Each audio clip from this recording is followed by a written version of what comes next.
Olá, graça e paz da parte de Deus, nosso Pai, do nosso Senhor e Salvador Jesus Cristo, amém?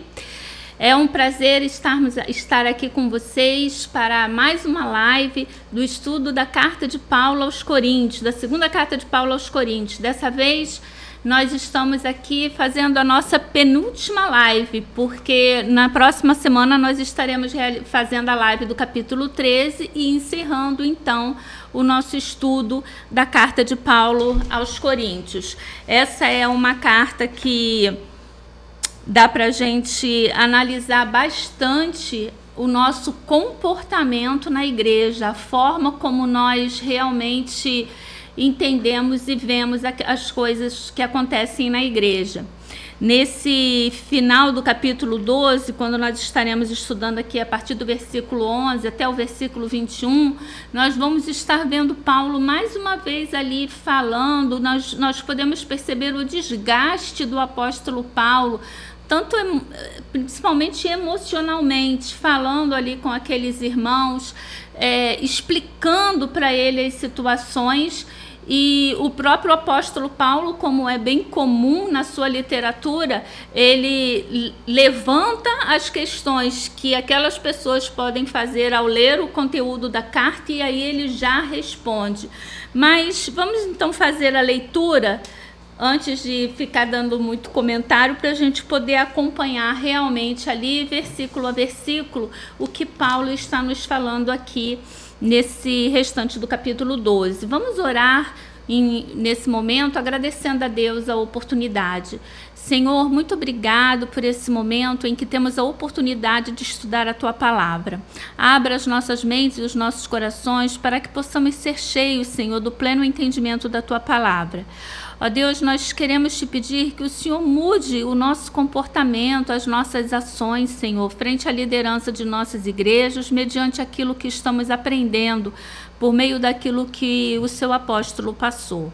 Nós pedimos, ó Deus, misericórdia para as tuas igrejas, ó Pai, não só aqui no Brasil, como em todo o mundo, Senhor, que essa igreja visível, ó Pai, que está aqui no mundo, nesse momento, que nós possamos realmente, Senhor, seguir o Teu exemplo, que nós possamos respeitar os nossos líderes, Senhor, e não fazer com que a carga deles seja ainda mais pesada.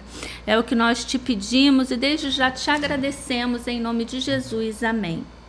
Nesse estudo de hoje, nós começamos aqui no capítulo 11 e eu estou aqui com duas versões, com a Bíblia, não é? Almeida Revista e Atualizada, mas eu também trouxe a Bíblia na linguagem de hoje, porque alguns pontos ficam mais fáceis da gente entender na Bíblia na linguagem de hoje, porque tem algumas coisas bem difíceis realmente de se entender. Então eu estarei lendo sempre o versículo nas duas versões. Capítulo 12, versículo 11, Paulo começa: eu estou agindo como um louco, mas foram vocês que me obrigaram a isso. Vocês é que deveriam falar bem de mim, porque ainda que eu não tenha nenhum valor, de jeito nenhum sou inferior a esses tais superapóstolos. E na versão revista, né, e atualizada, Paulo fala: tenho me tornado insensato. Esse termo insensato, Paulo vem usando desde o capítulo 11, naquele discurso do insensato, quando Paulo coloca ali as suas credenciais. Paulo começa a contar vantagem também. Ele diz, já que eles são insensatos e vocês ouvem eles, então eu também vou me tornar insensato e quem sabe dessa forma vocês vão me ouvir. E então Paulo, ele começa ali a falar, só que se vocês lembrarem, ao invés de Paulo ficar contando vantagens, dizendo aquilo, eu fiz isso, eu fiz aquilo, eu sou isso, eu sou aquilo, Paulo vai dizer das coisas que ele sofreu. E inclusive Paulo vai dizer que um dos momentos mais especiais do seu ministério foi quando ele teve que descer num cesto pelo muro da cidade porque o governador daquela cidade havia escolhido, né, havia decidido matar Paulo. Havia um grupo de radicais, judeus radicais na cidade, que haviam dito que só voltariam a comer depois que Paulo fosse morto. Então Paulo ele tem que descer ali para fugir da cidade num cesto. E Paulo diz que esse é um dos momentos que, se alguém perguntasse, do que você se orgulha, Paulo? Qual é o seu momento de maior glória ministerialmente? Então Paulo diria que foi esse momento em que ele teve que descer ali pelos muros.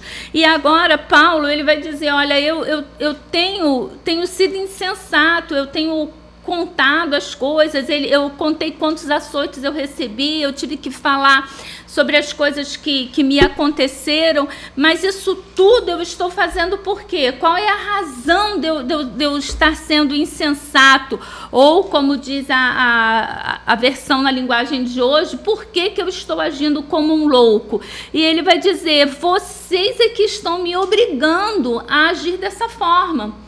Vocês é que estão me obrigando a dizer essas coisas, a agir dessa forma, porque vocês deveriam cuidar, vocês é que deveriam ter me defendido, vocês é que deveriam ter falado bem de mim.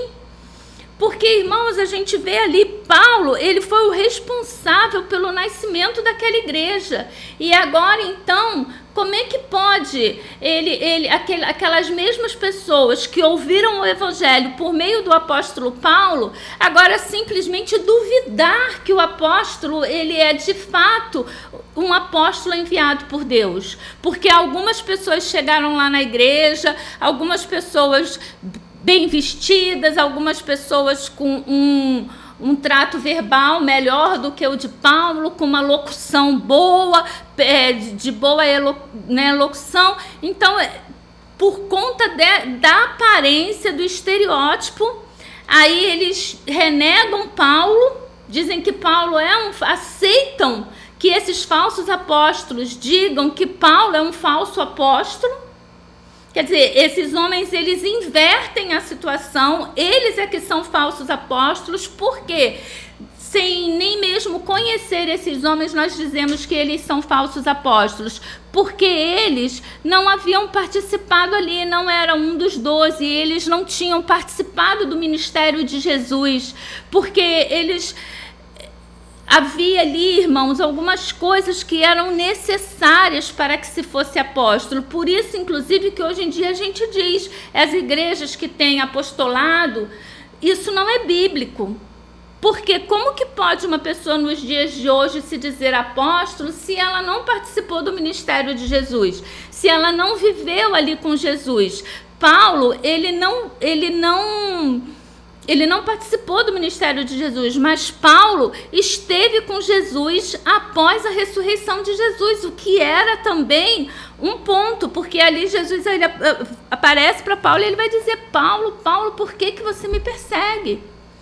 E Paulo vai ficar ali 3 anos no deserto, no mesmo lugar ali que muito provavelmente Jesus também passou antes de iniciar o seu ministério. E Paulo revê ali tudo aquilo que ele aprendeu no judaísmo. E Paulo, inclusive, irmãos, ele vai recapitular, né, tudo aquilo, reaprender, ressignificar tudo aquilo que ele havia aprendido no judaísmo, para que então ele pudesse ali voltar e começar o seu ministério. E principalmente, não é, Paulo volta ali para o seu ministério, mas principalmente Paulo vai dizer que ele foi levado ao terceiro céu. Paulo é levado ao terceiro céu, e nesse ponto Paulo vai dizer que foi apresentada a ele coisas extraordinárias, que aos homens fica até difícil de entender. E Paulo diz, olha, eu não sei se eu fui de corpo presente, eu não sei se eu fui em sonho, eu sei que um certo homem, né, Paulo usa até a terceira pessoa, foi levado ao terceiro céu, e a esse homem foi esclarecido e foi explicado coisas que aos homens natural não tem capacidade de pegar. E a gente vê, irmãos, que a teologia bíblica, tudo aquilo que nós podemos pegar em termos de conhecimento ali após o Antigo Testamento, parte aqui das cartas de Paulo, das epístolas de Paulo. O Novo Testamento, ele é basicamente os 4 evangelhos, o livro de Atos e as cartas. E dentro das cartas, a maioria, mais da metade do Novo Testamento foi escrito por Paulo. Então, a teologia, quando nós falamos que seguimos a teologia dos apóstolos, a teologia apostólica, é aqui o conteúdo que foi inspirado a Paulo. E aí é muito interessante, até no domingo passado, o nosso pastor, na pregação, ele estava falando, é óbvio que Deus usaria Paulo, mas olha como Deus usou Paulo pelos conhecimentos que Paulo tinha. É muito importante, irmãos, a gente saber e a gente ser usado por Deus em tudo aquilo que a gente vai fazer.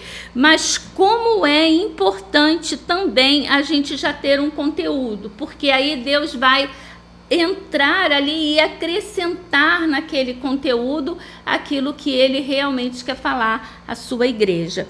E Paulo, ele continua aqui na carta falando, não é? Ele está chateado porque ele diz que teve que agir como louco, mas aqueles irmãos que estavam ali na igreja de Corinto, eles tinham obrigação de defender Paulo, e eles não defenderam Paulo. Paulo diz, vocês deviam falar bem de mim. Aí ele vai dizer, porque ainda que eu não tenha nenhum valor, de jeito nenhum sou inferior a esses tais apóstolos. Paulo está falando, eu não sou inferior a ninguém, eu não sou inferior a esses homens. E aí ele continua, pois as credenciais do apostolado foram apresentadas no meio de vós, com toda a persistência, por sinais, prodígios e poderes miraculosos. Paulo está falando, olha, eu venho apresentando diante de vocês tudo aquilo que seria necessário para um apóstolo apresentar. Foram feitos sinais, milagres e maravilhas foram apresentados diante de vocês. A gente não tem esse relato lá no período em que Paulo esteve em Coríntios, não foi registrado no livro de Atos. Mas quando a gente vê ali a história de Paulo no livro de Atos, a gente vai ver Paulo ressuscitando o rapaz que adormece e cai lá do terceiro andar quando Paulo está pregando. Paulo ressuscita esse rapaz. Paulo cura uma mulher que está endemoniada, que era usada até numa cidade, se não me engano, foi em Filipos. Paulo cura essa mulher e ele é até expulso ali da cidade porque as pessoas se aproveitavam daquela mulher, e aí o fato de Paulo ter tirado dela, expulsado os demônios dela, faz com que eles percam, com que eles passem a ter lucros. Então Paulo, ele realizava maravilhas, ele tinha ali, realizava alguns milagres, e na versão de hoje, atualizada, eles falam assim, olha, as coisas que provam que de fato sou apóstolo foram feitas com toda a paciência entre vocês, foram sinais, maravilhas e milagres. Então Paulo, ele realizava esses milagres, e ele vai dizer, em que é que vocês foram tratados pior do que as outras igrejas? Em quê?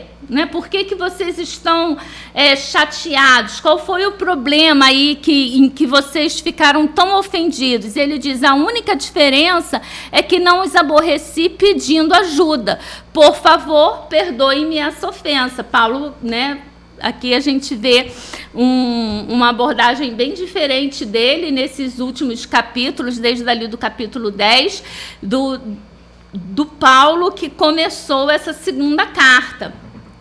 Mas a gente vê, irmãos, um desgaste. Olha só o que Paulo está falando. Primeiro, ele começou aqui no versículo 11 dizendo, olha, o meu comportamento insensato ou louco, ele é um comportamento que é por culpa de vocês, eu estou tendo esse comportamento por culpa de vocês. E agora Paulo vai dizer, olha, me perdoem, tá? Perdoe porque eu cometi um grande erro com vocês. E o erro que eu cometi contra vocês foi porque eu não exigi de vocês que vocês me dessem dinheiro, que vocês pagassem pelo serviço que eu estava realizando ali.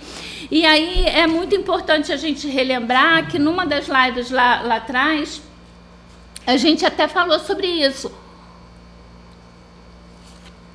que era um hábito ali na cidade de Corinto, você ter uma espécie de patrono, é como se fosse um patrocinador nos dias de hoje. O que é o patrocinador?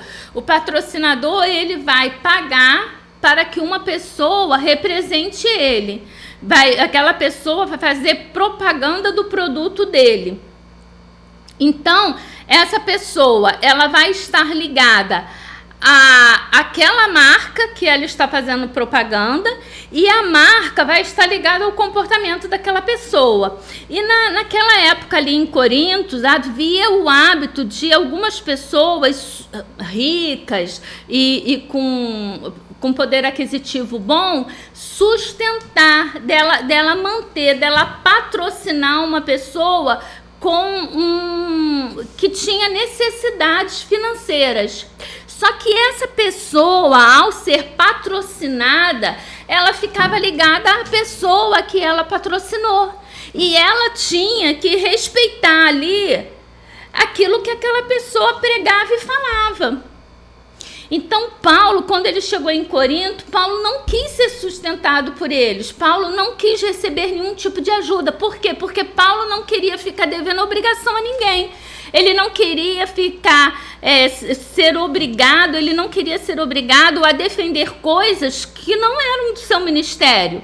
E ele também não queria, da mesma forma, a pessoa poderia querer exigir de Paulo que Paulo defendesse determinadas coisas que Paulo queria ser livre para poder falar. Um bom exemplo para a gente analisar que isso realmente de fato acontecia é o que está registrado lá na primeira carta de Coríntios, no capítulo 5, porque Paulo ali está chamando a atenção de um jovem rico que estava na igreja, e Paulo vai dizer, olha, o comportamento dele é indigno. É mais indigno do que o comportamento das pessoas que estão no mundo. Porque ele está tendo relações, aquele jovem estava tendo relações com a esposa do pai dele, ou seja, com a sua madrasta. E Paulo está falando, é um comportamento tal que nem no mundo a gente observa.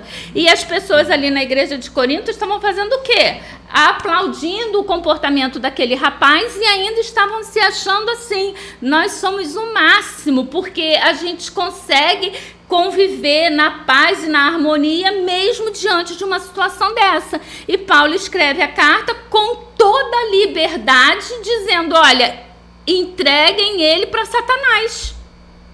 Entreguem ele para Satanás, ele não tem que ficar aí dentro da igreja. Na segunda carta a gente vê que aquele jovem se arrepende, muda de comportamento, mas esse é um bom exemplo para a gente ver. Imagina se esse jovem tivesse patrocinado Paulo, se esse jovem tivesse ajudado, pagado as despesas de Paulo ali em Corinto. Paulo ia ficar devendo um favor, uma obrigação para ele. Aí quando Paulo fosse escrever à igreja falando dessa forma incisiva, dizendo como que a igreja deveria se comportar, ele poderia ouvir daquele jovem alguns desaforos, como, poxa, eu te sustentei, eu te ajudei e agora você está fazendo isso? Então Paulo queria ser o quê? Livre. Mas a igreja em Corinto, eles não aceitavam isso de forma alguma, e é isso que ele está falando aqui, ó. Em que vocês estão inferiores às outras igrejas que eu pastoreei? Só no fato de que eu não pedi ajuda financeira para vocês. Vocês não me ajudaram. Porque, irmãos, digno é o obreiro do seu salário. Então, é comum que as igrejas, sim, paguem aos seus pastores devidamente, para que eles possam viver dignamente e que eles possam se dedicar ao estudo da palavra para que eles possam ministrar a palavra.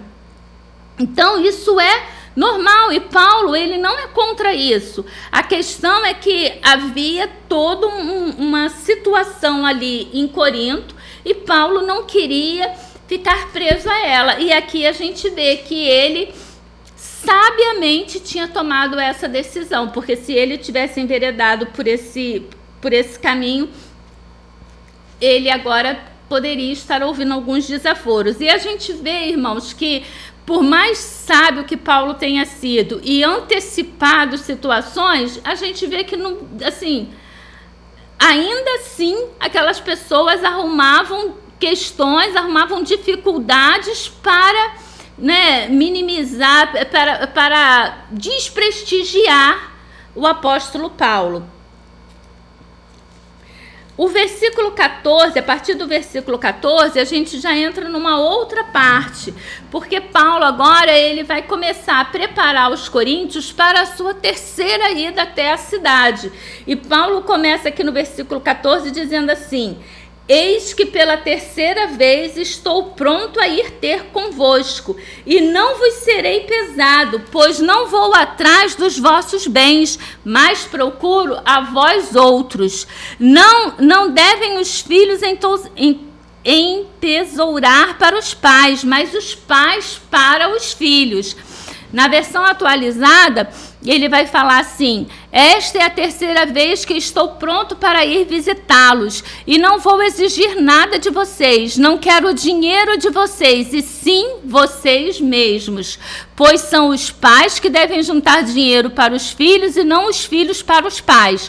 Paulo aqui ele está se colocando na posição de pai, e ele está dizendo: vocês não me devem nada. Apesar de eu ter levado o evangelho para vocês, de ser o pai espiritual de vocês, vocês não me devem nada. E quando eu voltar aí na cidade de Corinto, eu não vou querer receber nada de vocês. Eu não vou pedir, não vou aceitar receber nada da parte de vocês. Porque os filhos devem receber dos pais e não os pais receber dos filhos. Não é? Essa é a famosa herança. Não é porque quando os pais falecem, geralmente eles deixam os bens para os filhos. Então Paulo está dizendo, são os pais que juntam para entesourar os filhos e não os filhos que ficam devendo obrigação aos pais. Mas o que principal aqui que eu acho nesse versículo é quando aqui na versão atualizada a gente vê Paulo dizendo aqui: eu não vou exigir nada de vocês, não quero dinheiro de vocês e sim vocês mesmos. Quer dizer, o que Paulo queria eram as pessoas. E a gente vê, irmãos, que no capítulo anterior, no estudo anterior, a gente viu que Paulo disse que inclusive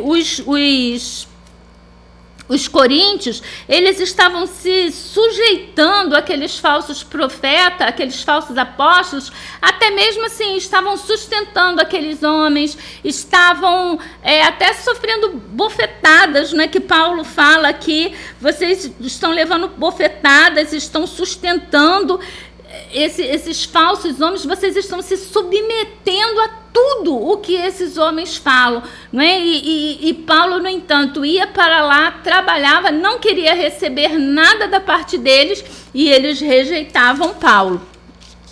Paulo, ele estava ali se dando, e o próximo versículo ele fala bem disso, ele vai dizer: olha, eu de boa vontade me gastarei e ainda me deixarei gastar em prol da vossa alma. Se mais vos amo, serei menos amado? Na Bíblia atualizada ele vai dizer: olha, ficarei contente em gastar tudo que tenho e até a mim mesmo, para ajudá-los também. Será que vocês me amarão menos só porque eu os amo tanto? A gente vê, né, irmãos, aqui uma situação assim de desgaste de Paulo. Não é? Eu fico imaginando, irmãos, essa situação porque ela acontece assim direto até os dias de hoje.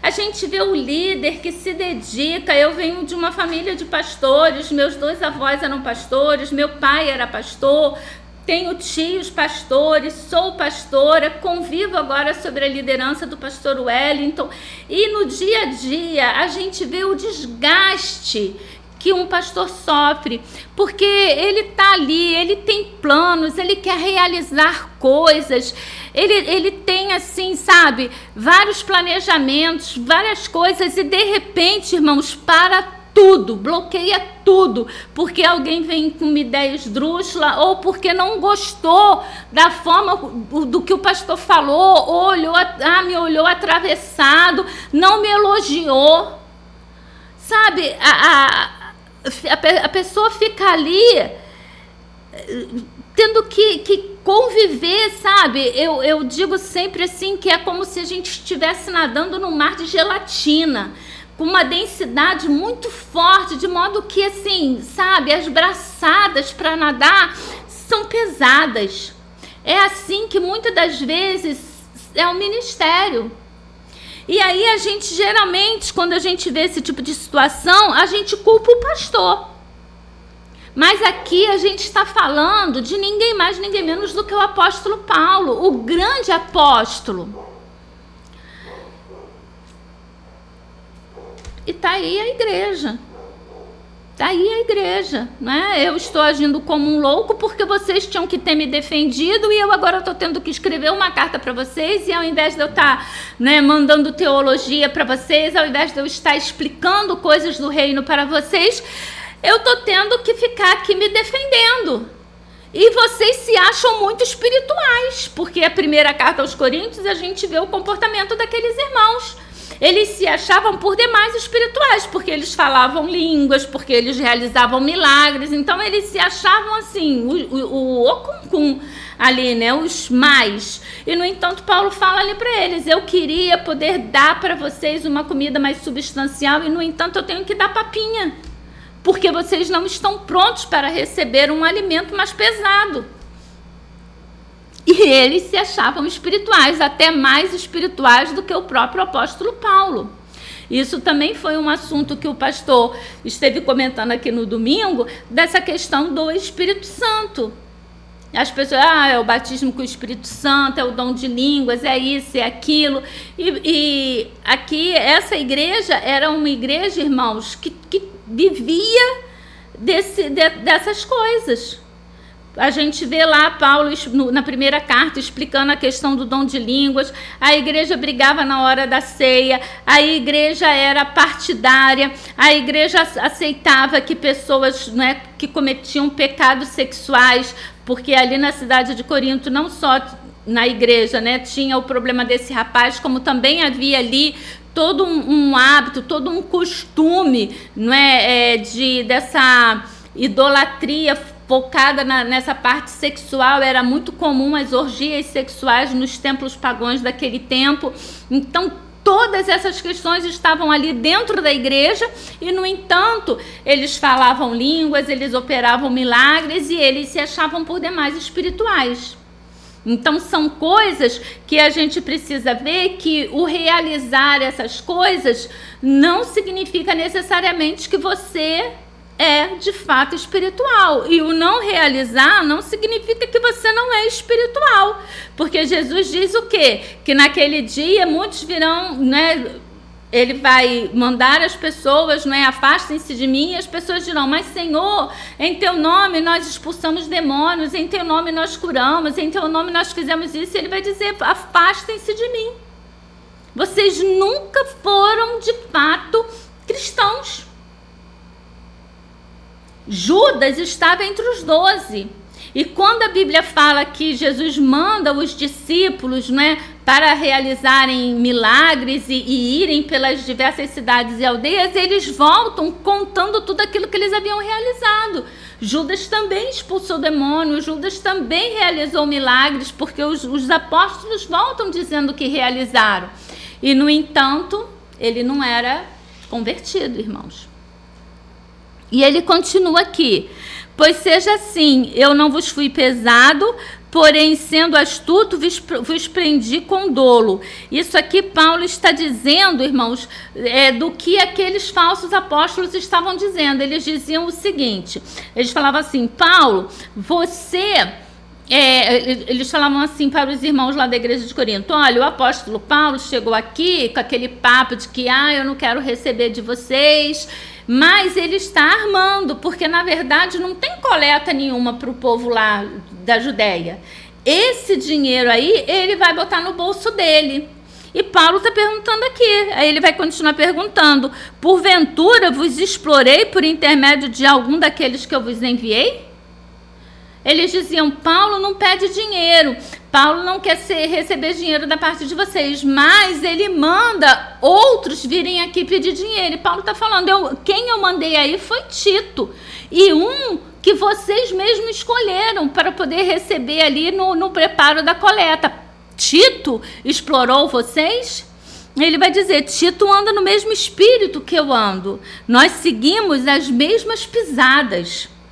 E aí na última parte desse capítulo 12, ele apela, não é, para o juiz de todos. Ele vai dizer: há muito pensais que nós estamos desculpando convosco. Mas olha a versão atualizada.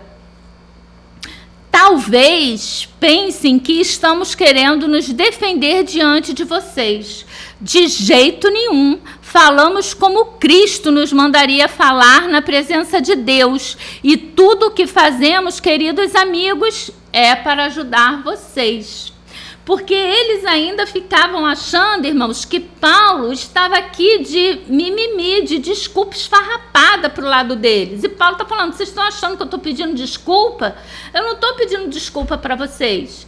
E no capítulo 13, Paulo, inclusive, vai falar: olha, eu temo que ao chegar aí na minha terceira visita, vocês pensem que eu vou chegar de uma forma, mas de fato eu vou chegar de outra forma. Porque qual seria o pensamento dos coríntios? Que Paulo ia chegar lá: meus irmãos, me desculpem. Não era isso que eles falam?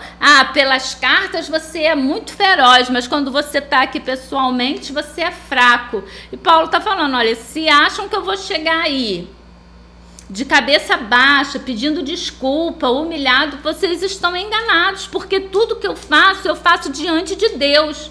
O meu propósito é servir a Deus. O meu propósito é ganhar vidas para o reino de Deus. E esse, irmãos, tem que ser o comportamento do pastor. O pastor, ele vai responder pelas ações que ele não se ele tinha que tomar uma determinada atitude, se ele tinha que se comportar de determinada forma, e ele não fez, ele vai responder a Deus por todas essas questões. E Paulo aqui ele está falando: eu não vou chegar aí pedindo desculpa, não. Se vocês pensam isso, vocês estão muito enganados. Nós falamos como Cristo nos mandaria falar na mensagem de Deus. E tudo que fazemos é para ajudar vocês. Paulo se dedicava ali, irmãos, 100% àquelas pessoas, àqueles irmãos, e eles não conseguiam entender. E você com relação ao seu pastor? Qual tem sido o seu comportamento?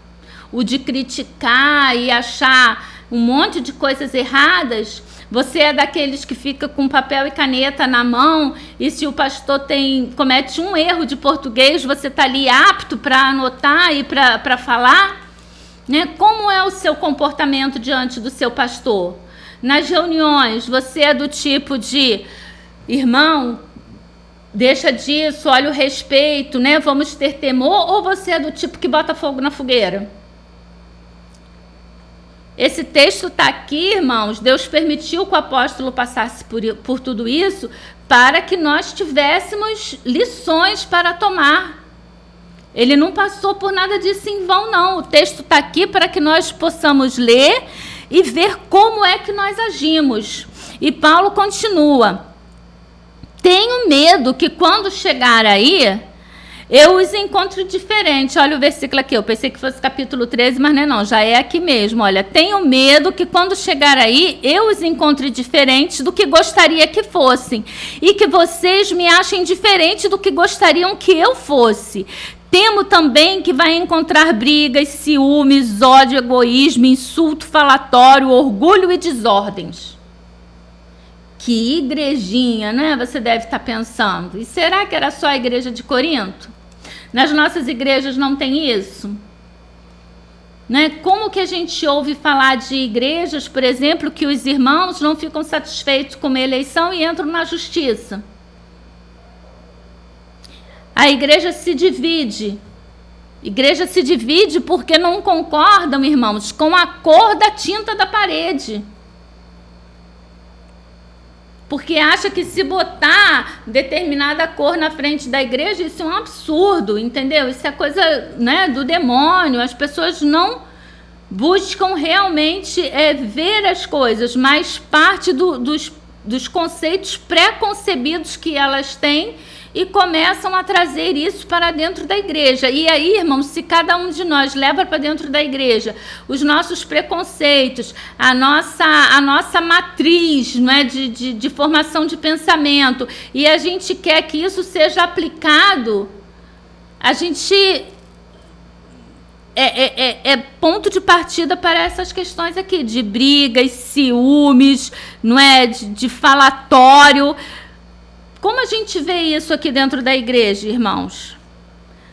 Brigas e ciúmes, né? O pastor agradece uma pessoa, cita um nome, pronto. Uma pessoa é eleita para determinado cargo, já está se achando, olha lá, não é? Ódio e egoísmo, pensa que isso não tem dentro da igreja? Insultos. Dentro da igreja é o lugar onde eu já vi, irmãos, as pessoas fazerem os maiores insultos para com os outros. Não há temor, porque no trabalho, na rua, as pessoas têm medo de insultar o outro e isso poder vir num processo aí, vir carregado aí um processo. Agora, dentro da igreja, as pessoas não têm o temor, esse temor do mundo, né, de repente receber um processo, e também não tem temor de Deus, porque o maior temor que nós devemos ter é o temor de Deus, porque é a casa dele. Nós estamos aqui para ser luz e sal.